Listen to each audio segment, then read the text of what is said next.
ಅಂತಾರಾಜ್ಯ ಗಾಂಜಾ ಮಾರಾಟಗಾರರ ಬಂಧನ. 22 ಕೆಜಿ 250 ಗ್ರಾಂ ತೂಕದ ಅಕ್ರಮ ಗಾಂಜಾ ವಶ.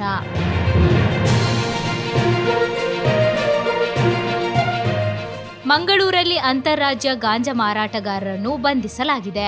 ಇಂದು ಪಣಂಬೂರು ಪೊಲೀಸ್ ಠಾಣಾ ವ್ಯಾಪ್ತಿಯ ಜೋಕಟ್ಟೆ ಕ್ರಾಸ್ ರೈಲ್ವೆ ಬ್ರಿಡ್ಜ್ ಹತ್ತಿರ ಗಾಂಜಾವನ್ನು ಮಾರಾಟ ಮಾಡಲು ಹೊರ ರಾಜ್ಯದಿಂದ ತಂದಿರುವ ಬಗ್ಗೆ ಮಾಹಿತಿ ಪಡೆದು ಉತ್ತರ ಉಪವಿಭಾಗದ ಎಸಿಪಿ ಅವರು ಮತ್ತು ಅವರ ತಂಡದ ಅಧಿಕಾರಿಗಳು ಮತ್ತು ಸಿಬ್ಬಂದಿಗಳು ಹಾಗೂ ಪಣಂಬೂರು ಠಾಣಾ ಪಿಎಸ್ಐ ಮತ್ತು ಸಿಬ್ಬಂದಿಗಳ ನೇತೃತ್ವದಲ್ಲಿ ದಾಳಿ ನಡೆಸಿತು.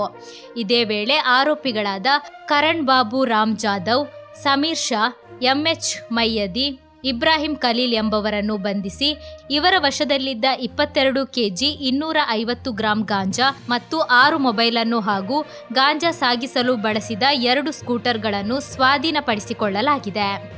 ಆರೋಪಿತರ ಪೈಕಿ ಕರಣ್ ಬಾಬು ರಾಮ್ ಜಾಧವ್ ಮತ್ತು ಸಮೀರ್ ಶಾ ಎಂಬವರು ಗಾಂಜಾವನ್ನು ಮಹಾರಾಷ್ಟ್ರ ಮೈಯದಿ ಹಾಗೂ ಮಧ್ಯಪ್ರದೇಶ ಶಾರುಖ್ ಎಂಬವರಿಂದ ಪಡೆದು ತಂದು ಉಡುಪಿ ಹೆಜಮಾಡಿ ಕೋಡಿಯ ಎಂಎಚ್ ಮೈಯದಿ ಮತ್ತು ಮಂಗಳೂರಿನ ಇಬ್ರಾಹಿಂ ಖಲೀಲ್ ರವರಿಗೆ ನೀಡುತ್ತಿದ್ದು, ಈ ಇಬ್ಬರು ಗಾಂಜಾವನ್ನು ಉಡುಪಿ ಮಲ್ಪೆ ಕಾರ್ಕಳ ಮುಲ್ಕಿ ಸುರತ್ಕಲ್ ಪಣಂಬೂರು ಹಾಗೂ ಮಂಗಳೂರು ನಗರದ ಪ್ರಮುಖ ಸ್ಥಳಗಳಲ್ಲಿ ಮಾರಾಟ ಮಾಡುತ್ತಿದ್ದುದಾಗಿ ತಿಳಿದು ಬಂದಿದೆ.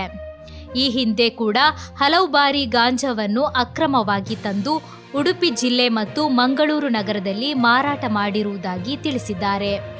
ಆರೋಪಿತರುಗಳಿಂದ ಸ್ವಾಧೀನಪಡಿಸಿಕೊಳ್ಳಲಾದ ಗಾಂಜಾ, ಮೊಬೈಲ್ ಮತ್ತು ಸ್ಕೂಟರ್ಗಳ ಒಟ್ಟು ಮೌಲ್ಯ 12,30,500 ರೂಪಾಯಿ. ಈ ಬಗ್ಗೆ ಪಣಂಬೂರು ಪೊಲೀಸ್ ಠಾಣೆಯಲ್ಲಿ ಪ್ರಕರಣ ದಾಖಲಿಸಿ ತನಿಖೆಯನ್ನು ಮಾಡಲಾಗುತ್ತಿದೆ.